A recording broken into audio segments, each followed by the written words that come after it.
berangkat ini belum? Awalnya sudah, tapi dia mau masuk lagi, mau coba lagi di UNS di Solo. Ya. Dia minta rekomendasi. Dan dia karena dia sudah posisinya sudah di Jawa, dia sudah telepon Pak Joni, dia sudah telepon Pak Renol waktu itu. Dia minta tolong sama saya supaya antar sama mereka ini, sama dosen-dosen seniornya kita ini. Antar, saya waktu itu punya niat, Alan, tapi kendala dengan orang tua tidak izinkan. Oh, tidak ada izin. Saya waktu itu sama sekali waktu untuk S2 dia tidak bilang bukan tidak direstui, tapi saya punya dasar itu waktu itu saya mau rencana mau ikut SM3T. Oh iya. Ada kan program dulu kan SM3T. Yang apa? Yang terpencil, tertinggal, terbelakang, ke belakang. SM3T itu kan. Saya tanya sama orang tua, setelah saya selesai dari situ saya mau masuk SM3T. Ya orang tua tanya mau diutus kemana nanti? Yang jelas di luar Gorontalo. Jangan. Gajinya memang begini. Iya. Jangan. Karena walaupun hanya di Gorontalo gaji sedikit, yang penting kan di Gorontalo yang kemana-mana. Karena mau sakit kemarin apa tidak ada orang. Nah ini yang begini ini kan. Akhirnya saya sudah. Saya antar dulu ini proposal berkas ini, saya antar ke Pak Joni. Waktu itu Pak Joni sudah. Pak saya meminta ini. Oh iya, oke. Mursalah sudah insam saya ini sudah ditandatangan. Pak Joni bilang, kamu lanjut. Kamu harus S2. Tapi Pak, biaya saya ini kasihan orang tuanya petani jagung. Pokoknya kamu pikir dulu, kamu harus lanjut. Siapa? Sudah tanda tangan Pak Renol. Baru saya Pak Joni, baru saya ke Pak Renol. Karena Pak Renol kan alumni dari UNS kan. Alumni dari UNS, minta rekomendasi dari Pak Renol. Dari situ lagi dituntut sama Pak Renol, kamu harus lanjut. Tapi saya pokoknya lanjut dulu. Kalau bisa usaha dulu doi, biar hanya berapa dulu untuk datang dulu ke sana. Itu motivasinya Pak Renol sama saya. Pokoknya terserah mau bagaimana, kamu pikir dulu, lanjut dulu. Insya Allah tak ada jalan. Ini Pak Renol punya motivasi ke saya. Makanya saya bilang itu salah satu syukurnya saya juga, karena motivasi dia dari dosen-dosen senior. Sudah, saya pikir sampai pulang saya dapat itu berkas itu, saya kirimkan kantor pos, sudah sampai sama Kak Salat. Kak Salat bilang, coba Anda pikir kemarin kan lanjut. Satu malam saya berpikir, teleponlah orang tua. Saya bilang begini, saya bermohon, saya bilang, Mama, biar hanya kali ini saya minta tolong. Apa itu OT? Pokoknya saya minta tolong, harus Mama izinkan sama ibu saya. Saya mau studi S2. Tapi tidak ada uang ini bagian. Pokoknya yang penting dapat restu dari sama Mama, saya pergi. Ya terserah mana, kalau mau begitu mana punya Mama juga. Tapi terus nanti ada doi ini nanti. Terpaksa. Yang penting dapat restu dulu. Persoalan uang kemana? Terpaksa uang pinjam ibaratkan baru mau testing. Pinjam doi 2 juta, uang tiket 1,5 juta, 500.000 belanja selama di Jawa. Waktu itu survive. Tiket dia masih dapat 700, masih murah, itu 700.000. Jadi 1,5 juta porsi untuk tiket sudah ada, 500.000 untuk di sana. Terserah mau apa di sana, 500.000. Dapat pinjaman. Berangkatlah di sana. Jadi sebelum berangkat masih banyak kendala sebenarnya. Hampir berkas tidak tak kirim. Di saat deadline. Di saat ini. Iya, deadline. Hampir berkas tidak tak kirim. Hampir tidak terdaftar. Untung ada orang di bagian kantor di sini. Ya tolong. Mbak apa? Saya mau masuk dari sini tidak bisa. Dia bilang, mari saya lihat belakang satpam. Saya lupa itu orang itu. Kalau saya ketemu memang saya bersyukur. Itu kira-kira.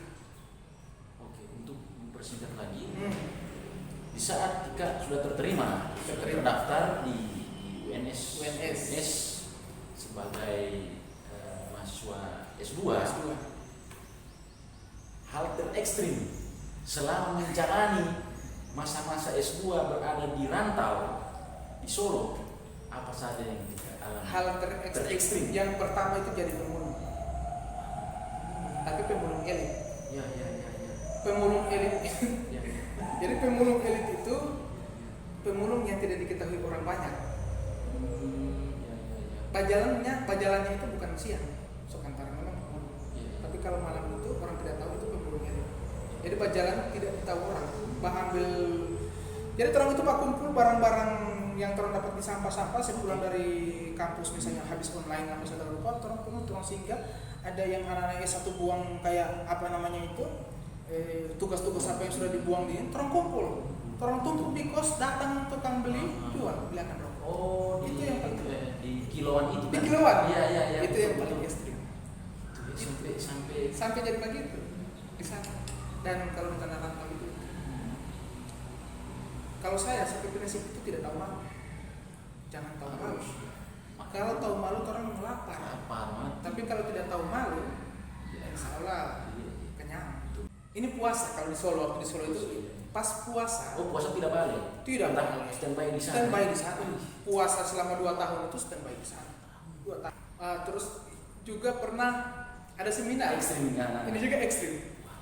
Ada seminar waktu itu kan orang itu kan di kelas itu kan 20 orang. Iya. Satu kelas 20 orang. Ada salah satu dosennya saya. Dia bilang begini, besok ada seminar mahasiswa pasca sarjana pendidikan sejarah, saya wajibkan datang. Bayar sekian, dapat tiket. Gitu. Akhirnya semua kan wajib dong. Semua wajib, saya juga beli. Teman-teman semua wajib, sekitar 20 orang.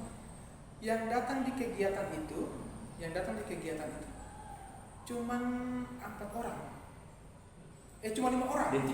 Dengan saya, dengan Kak Aris, 5 orang. Yang lain tidak datang. Terpaksa ada bilang sama yang bagian pendaftaran, dibagi makanan kan, makanan dos, kan sudah bayar makanan dos. Teman satu, saya bilang begini, Mbak boleh makanannya teman-teman saya 15 orang ini saya wakilkan saja. Karena saya minta izin juga kan, ini ada makanan yang tidak mau datang, pokoknya atur saja. Saya bilang, karena sampai tidak tahu malu saya bilang saya mau bawa, nanti saya bagi sama orang. Tapi ternyata kan begitu saya dikasih ke saya 1 tas, saya bawa kos. Di jalan itu waktu batenteng makanan begini dengan teman satu sebenarnya malu. Teman satu malu. Teman satu itu kan kesalat bukan? Bukan. Teman. Ada teman dia dari Jawa Timur. Oke. Dia bilang saya tidak biasa begini ini, pokoknya saya bilang tidak usah pusing. Pokoknya bawa 15 dos makan yang enak ini saya bawa kos. Di kosnya besar tas. Orang mau di jalan pokoknya ada mahasiswa banyak. Iya. Kalau saya kan tidak ada, kalau kami kan tidak ada yang tahu besar.